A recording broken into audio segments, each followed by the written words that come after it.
नमस्कार, times of Swaraj में आप सबों का स्वागत है। मैं हूं संतोष सिंह और आज हम टाइम्स ऑफ स्वराज में बात एक लड़की का वीडियो वायरल हुआ है। शिक्षिका है।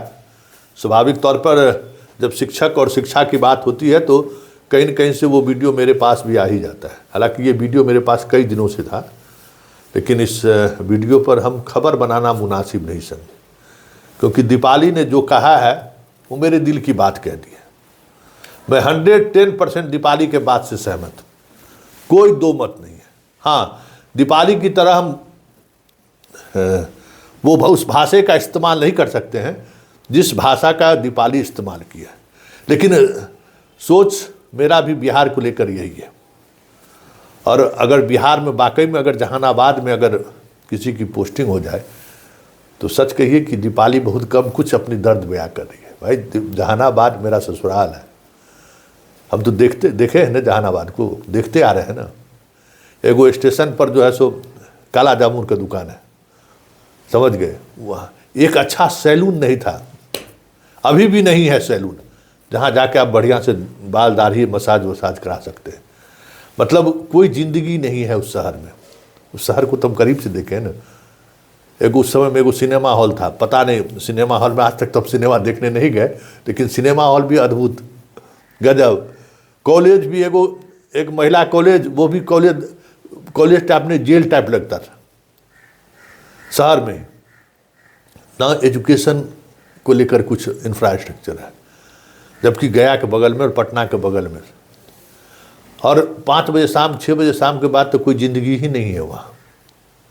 तो कोई बाहर की लड़की, गाजियाबाद की रहने वाली लड़की, क्या कहते हैं, हाई फाई स्कूल में पढ़ी हुई लड़की, टीनेजर लड़की, जो दुनिया को जिस नज़र से देख रही है उसमें जहानाबाद कहाँ से फिट बैठेगा, आप ही बताइए।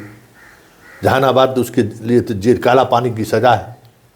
ये तो केंद्रीय विद्यालय को सोचना चाहिए कि आप जो शिक्षक बहाल करते हैं, उस बहाली के बाद आज की तारीख में हमें एक बात याद, हम उस समय में कपिल सिब्बल की बात पर मुझे बहुत गुस्सा आया था।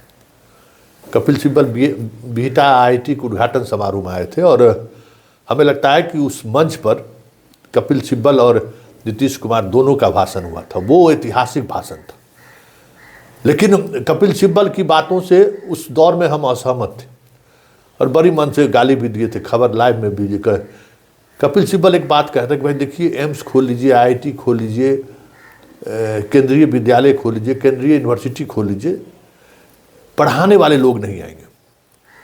क्योंकि पढ़ाने वाले जो लोग हैं उनके लिए, उनके परिवार के लिए, उनके बच्चों के लिए जो इंफ्रास्ट्रक्चर चाहिए वो सरकार डेवलप नहीं कर पा सकती है। कोई दिल्ली छोड़कर, कोई बेंगलुरु छोड़कर, कोई मुंबई छोड़कर क्यों आपके पटना में आएगा? क्या है आपके पटना में? क्यों दरभंगा जाएगा? कोई मोतिहारी जाएगा? कोई अच्छे शिक्षक आपके यहाँ पढ़ाने के लिए नहीं आएंगे, कोई अच्छा डॉक्टर नहीं आएगा। तो ठीक है, अपने आप लोग खोल लीजिए, IIT खोल लीजिए, IIM खोल लीजिए, सब कुछ तो खुल ही गया है बिहार में, लेकिन शिक्षक नहीं आएंगे। क्लास के जो शिक्षक हैं वो यहाँ नहीं आएंगे। बिहार के भी जो लोग, अच्छे लोग, पढ़ाने वाले लोग हैं, वो भी बिहार आना नहीं चाहेंगे। तो उस दौर में हमें बहुत बुरा लगा था कि बताइए कपिल सिब्बल क्या सोच सकते हैं एक मंत्री के रूप में। लेकिन जैसे जैसे अनुभव बढ़ रहा है हमें लग रहा है कि सही बात है। मेरा बाल बच्चा नहीं आएगा लौट के बिहार।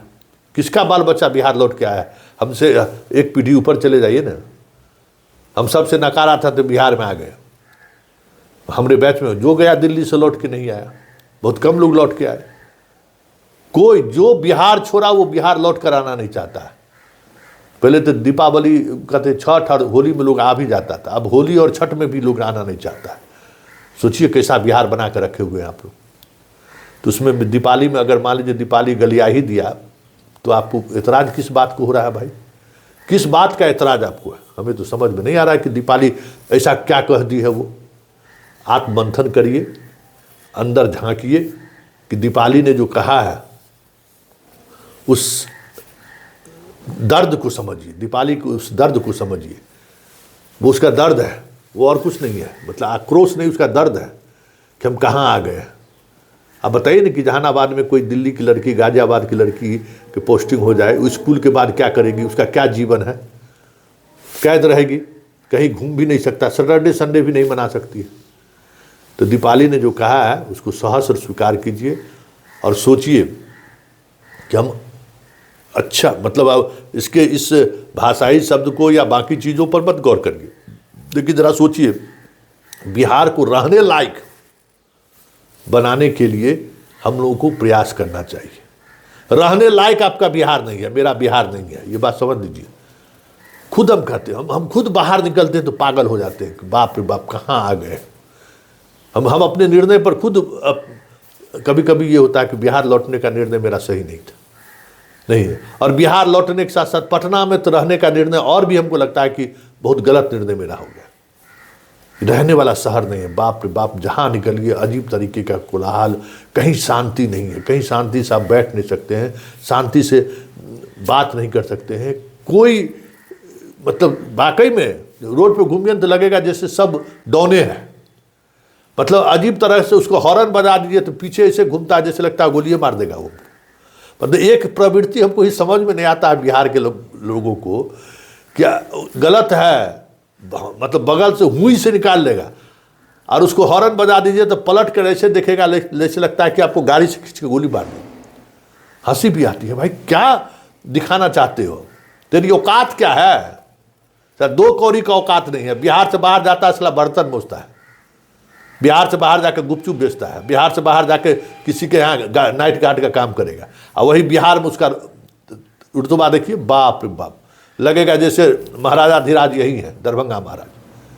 तो ये मानसिकता तो वाकई में सुधारना चाहिए। कोई एक शहर बिहार का कहिए जिसको आपने कुछ अलग तरीके से रास्ता बचा होगा। सब शहर गंदा उतना ही, सब शहर में अतिक्रमण वैसा ही, किसी जगह आप ठीक से जा नहीं सकते हैं, मतलब कोई चीज़ व्यवस्थित नहीं है। एक भी शहर बताइए बिहार का जो व्यवस्थित हो, जहां आप कुछ चीज़ व्यवस्था में दिख रहा होगा आपको, कोई शहर कहीं भी चले जाइए। तो दीपाली शाह जो है ना, आपको आईना दिखाई है कि आप देख लीजिए आप किस तरीके से कीड़ा मकोड़ा के ज़िंदगी जी रहे हैं। कोई ज़िंदगी आपका नहीं है। पैसा जितना कमा लीजिए, शोहरत जितना कमा लीजिए, बड़ी बड़ी बातें जितना भी कर लीजिए, लेकिन आपकी कोई ज़िंदगी नहीं है। आप नाली के कीड़ा वाली ज़िंदगी जी रहे हैं। सुन लीजिए दीपाली की बात, आप भी सुन लीजिए, बड़ी अच्छी बात कही है उसने, और उस बात उसके बात को मनन करिए। क्यों? ये आपकी अपनी आने वाले जनरेशन भी कल यही कहे, इसी तरीके से कहेगा, Bihar fuck you, Bihari fuck you. कोई गलत नहीं कहा है, इसलिए सुनिए और अपने आप में आत्ममंथन करिए। मैं तो बस ये सोचती हूँ कि केंद्रीय विद्यालय के कितने सारे रीजन्स है, वो मुझे किसी भी रीजन में पोस्टिंग दे सकता था। मैं तो बस ये सोचती हूँ कि केंद्रीय विद्यालय के इंडिया में कितने सारे रीजन्स है, वो मुझे किसी भी रीजन में पोस्टिंग दे सकता था। मतलब लोगों को ना कोलकाता रीजन इतना पसंद नहीं है, मैं तो उसके लिए भी रेडी थी कि कोई बात नहीं यार, वेस्ट बंगाल भी कहीं पे भी दे दो, वेस्ट बंगाल में कोई दिक्कत नहीं है। मेरी फ्रेंड की पोस्टिंग आई है दार्जिलिंग, कैन यू इमेजिन। मेरी दूसरी फ्रेंड की पोस्टिंग आई है Silchar, north east, wow. Then मेरा एक फ्रेंड पोस्टेड है बैंगलोर में। मेरे से क्या जो दुश्मनी थी, मुझे इंडिया के वर्स्ट फकिंग रीजन में पोस्टिंग दे दी। मैं अपनी फर्स्ट पोस्टिंग जिंदगी भर याद रखूंगी। मेरे को गोवा दे देते, कहीं भी दे देते, उड़ीसा दे देते, कोई दिक्कत नहीं थी मुझे साउथ में कहीं भी दे देते, मुझे कोई दिक्कत नहीं थी यार। हिमाचल साइड दे देते, मेरे को हार्ड स्टेशन ही दे देते, लद्दाख दे देते, जहां पे कोई जाना नहीं चाहता, मैं जाने को रेडी हूं। नहीं दिया इन्होंने मुझे। ये Getting the situation of Bihar is actually fucked up. It is not even hyped up. It is fucked up. And me being here, I can see it every day. The ground reality is Bihar is just fucked up. People have no civic sense. Not even kidding. The people who want to travel from Bihar to Delhi, it is just, people have made it so fucking difficult for us because, oh God, they have zero civic sense. I mean it, zero civic sense.